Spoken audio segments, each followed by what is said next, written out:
미세먼지를 품은 비가 내린 후 자동차에는 얼룩진 흔적들이 남습니다. 특히나 차 유리는 그냥 다닐 수 없을 정도로 지저분하죠. 그래서 시야를 확보하기 위해 와이퍼로 열심히 닦아내죠. 이런 행동을 보고 불편하고 어리석다 말하는 운전자는 없습니다. 오히려 더 권면하며 당연하다 여기죠. 그렇다면 우리도 신앙이라는 운전을 하기 전에 영적인 유리창을 잘 닦아야 하지 않을까요?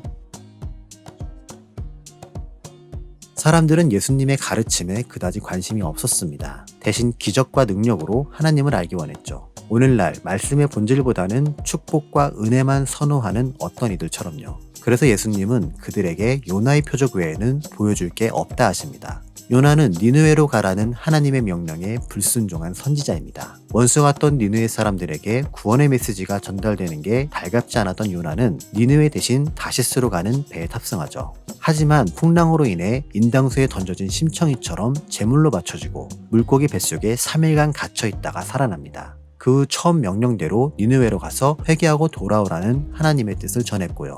예수님은 그런 요나를 예로 들며 표적에 대해 말씀하십니다. 우리는 표적을 치유나 능력으로 생각하지만 헬라어 원어 세메이오는 표적을 통해 알리고자 하는 하나님의 메시지를 뜻하죠. 다시 말해 치유나 기적 같은 결과에만 주목하는 것이 아니라 그 능력의 주관자인 하나님이 무엇을 원하시는지에 초점을 맞추는 것이죠. 그래서 예수님이 요나를 언급하신 이유는 단순히 십자가 죽음 후 3일간의 시간적 공백을 설명하기 위함이 아닙니다. 오히려 물고기 뱃속의 체험보다 심판이 이르기 전에 회개하라는 메시지가 핵심이죠. 이대로 끝나면 안 되죠. 표적은 분명 특별하고 신기한 현상입니다. 하지만 표적의 근본적 목적은 하나님의 능력을 보여주고 이를 통해 당사자가 순종하게끔 만드는 일종의 도화선이죠. 그래서 치유나 능력을 체험했다 해서 신앙생활의 수준이 높아지는 게 결코 아닙니다. 오히려 특별한 경험을 한 만큼 더 많은 헌신과 순종이 따라야만 하죠. 그런 거 없이 기적과 체험에만 지나치게 심취하면 믿음은 신비주의적 종교생활로 남게 됩니다. 그러다 은사주의와 신사돈동에 빠지고 더 심해질 경우 이단과 사이비에 물드는 것이죠. 또한 이런 현상이 이어지지 않을 시 종교적 금단 현상도 나타납니다. 그렇기에 지성과 영성이 잘 어우러진 신앙생활이 무엇보다 중요하죠. 하나님의 명령을 받은 요나가 니느웨 사람들에게 회개의 메시지를 전한 것처럼 하나님의 보내심을 받은 예수님도 유대인들에게 그분의 메시지를 전하셨습니다. 하지만 그들은 듣지 않았고 예수님은 그들의 완고함을 녹이기 위해 치유와 능력을 보이셨죠. 그렇게 해서라도 사람들이 하나님을 확인하고 믿게끔 만들기 위해서였죠. 앞서 귀신 들린 자를 치유해 주신 것도 이러한 맥락에서 바라봐야 합니다. 결국 바알세불 논쟁에서 시작되어 요나의 표적으로 이어지는 일련의 이야기들은 치유나 기적을 목격한 자보다 표적에 담겨진 하나님의 메시지를 깨달은 자에게 복이 있다는 것이죠. 반면 그렇지 못한 자들, 즉 말씀을 듣기 위해 열심을 내지도 않고 보고도 믿지 않는 사람들이 심판 때에 어떤 일을 겪는지를 알려주십니다. 예수님은 심판 때에 남방 여왕과 니느웨 사람들이 2세대의 사람들을 정죄할 것이라 말씀하십니다. 이들이 누구이기에 다른 이들을 정죄하는 것일까요? 먼저 남방 여왕은 솔로몬의 지혜를 듣기 위해 멀리서부터 찾아온 여성입니다. 오늘날 이스라엘로부터 남동쪽으로 2000km 떨어진 예멘 지역으로 서울에서 홍콩이나 몽골까지의 거리지요. 여왕임에도 불구하고 그녀는 솔로몬을 찾아오는 수고를 마다하지 않았습니다. 하지만 지금 예수님 앞에 있는 사람들은 그러한 수고도 없이 귀한 지혜의 말씀을 흘려듣고 있지요.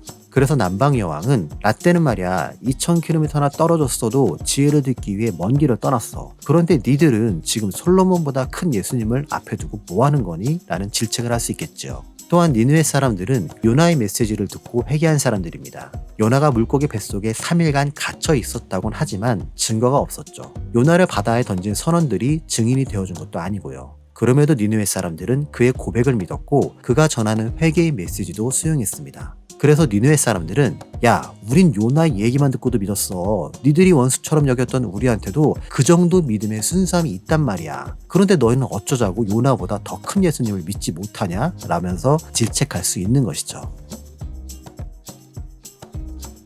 오로지 신기한 표적에만 관심을 보이며 쟤보다 잿밥을 더 선호하는 사람들에게 예수님은 등불의 비유를 말씀하십니다. 성경에서 등불은 하나님의 말씀을 뜻합니다. 시편에는 주의 말씀이 내 발의 등이요 내 길의 빛이라고 하였으며 잠언에서도 명령은 등불이요 법은 빛이요 라고 기록되었죠. 결국 등불이 어두움 속에서 사람들에게 빛을 통해 길을 안내하듯이 예수님의 가르침도 세상 속에서 사람들이 살아갈 방법을 가르쳐주죠. 그렇기에 등불을 켜서 등경 위에 둔다는 것은 하나님의 말씀을 구석에 숨기지 말고 드러내므로 어두운 세상을 밝히며 사람들이 빛의 효과를 보게 하라는 것이죠. 하나님의 말씀이 빛으로서 멀리 퍼져나가려면 가로막는 것이 없어야 합니다. 아니면 깨끗한 유리창처럼 투명해야지만 빛이 온전히 투과되죠. 그렇지 않다면 빛은 부분적으로 혹은 완전히 가려지고 그 뒤는 그림자가 지며 어두워집니다. 이를 위해 예수님은 나의 눈이 내 몸의 등불이라는 말씀을 하셨고요.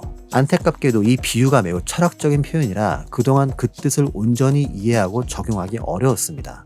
나 진짜 이해할 수가 없네. 그래서 쉬운 이해를 위해 눈은 마음의 창이라는 격언을 연결시켜보죠. 다시 말해 나의 눈을 통해 내가 속으로 무엇을 생각하고 원하는지를 알 수 있다는 것이죠.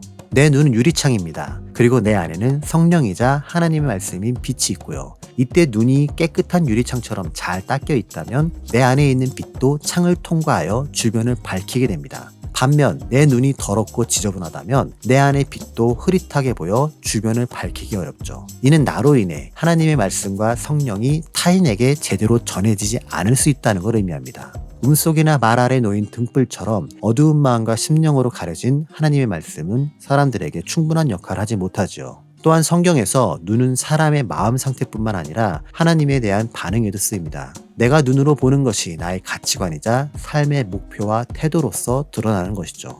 그래서 눈이 성하다는 것은 그가 하나님의 말씀을 따르고 지키려 노력한다는 뜻이 됩니다. 하지만 반대로 눈이 나쁘다는 건 하나님의 말씀보다 세상의 가치를 더 선호하며 내 몸도 그걸 쫓아가며 산다는 뜻이죠.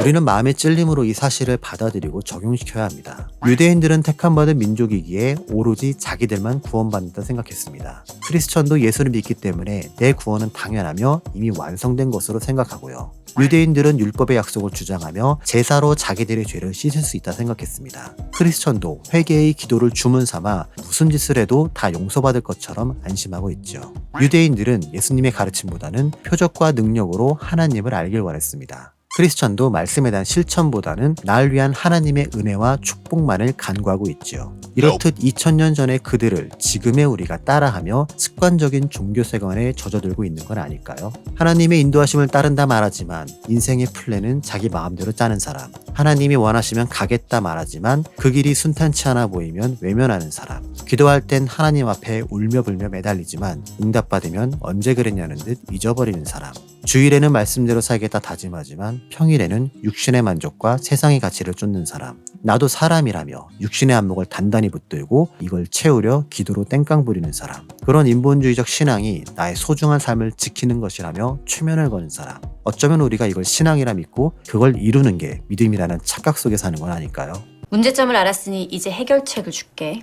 성경은 이러한 욕심과 착각을 믿음이라 하지 않았습니다. 오히려 예수님은 그런 것들 대신 무엇이 진정한 하나님의 뜻인지를 가르치셨죠. 철저한 인생의 플랜이 없어도 그분의 인도하심을 믿고 한 걸음씩 가는 게 신앙입니다. 그 길이 쉽지 않고 오히려 더 험해 보여도 하나님이 원하신다면 가는 게 믿음입니다. 나의 간절함이 이루어진 만큼 더 겸손히 그분의 뜻을 구하는 게 크리스천의 기도입니다. 주일날 교회에서의 열심처럼 평일에도 동일하게 사는 것이 크리스천의 삶입니다. 육신의 안목과 세상의 정욕보다 하나님이 원하심을 따르는 것이 크리스천의 목표입니다. 인본주의적 신앙을 지킬 게 아니라 사람의 인격적 가치를 지키는 게 크리스천의 인간관입니다. 하나님의 말씀은 비치기에 어두워지거나 사라지지 않습니다. 단지 내 마음의 투명도에 따라 빛의 밝기가 달라질 뿐이죠. 그래서 예수님은 나 자신이 암막처럼 빛을 차단하는지 아니면 깨끗한 유리창처럼 빛을 투과시키는지를 점검하라 하셨죠. 나의 생각이나 경험들이 영혼의 안막이 될 수 있습니다. 기적이나 축복, 은혜에 대한 집착도 영혼의 안막이 될 수 있고요. 이러한 영혼의 안막은 결국 나를 더러운 유리창으로 만들게 되죠. 더러운 유리창은 표적이라는 액션에만 집중하고 그걸 통해 전해지는 하나님의 본질적인 메시지는 외면합니다. 더러운 유리창은 기적과 은혜를 추구하지만 성화를 위한 수고와 노력은 싫어하죠. 더러운 유리창은 스스로 문제를 해결하려 하지 문제 뒤에 가려진 하나님의 인도하심을 찾지 않습니다. 그래서 우리는 먼지와 얼룩을 닦아내므로 깨끗한 유리창이 되어야 합니다. 이를 위한 유일한 도구는 성경이고요. 말씀 앞에 나를 복종시키고 순종하는 것만이 유일한 청소법입니다. 물론 찌든 때가 너무 두꺼워 쉽사리 청소가 안 될 수도 있습니다. 날 잡고 대청소를 하자니 어디서부터 손을 대야 할지 막막할 수도 있고요. 아무리 네 감정이 그래도 해야 할 건 해야 할 때가 있어. 하지만 조금씩이라도 물을 뿌리고 닦아내는 노력이 성화의 과정이죠. 그런 성화의 시간이 반복되고 쌓이면 우리의 몸은 점점 더 밝아지게 됩니다. 그리고 내 안에 거하시는 하나님의 말씀인 빛은 점점 더 밝고 선명하게 보일 것이고요. 그러다 보면 내가 밖으로 드러내는 빛으로 인해 사람들은 하나님을 알고 가야 할 방향성을 찾게 됩니다. 이 영상을 보는 여러분이 하나님의 등불을 잘 보여주는 깨끗한 유리창이 되길 소망하며 다음 시간에 만나요.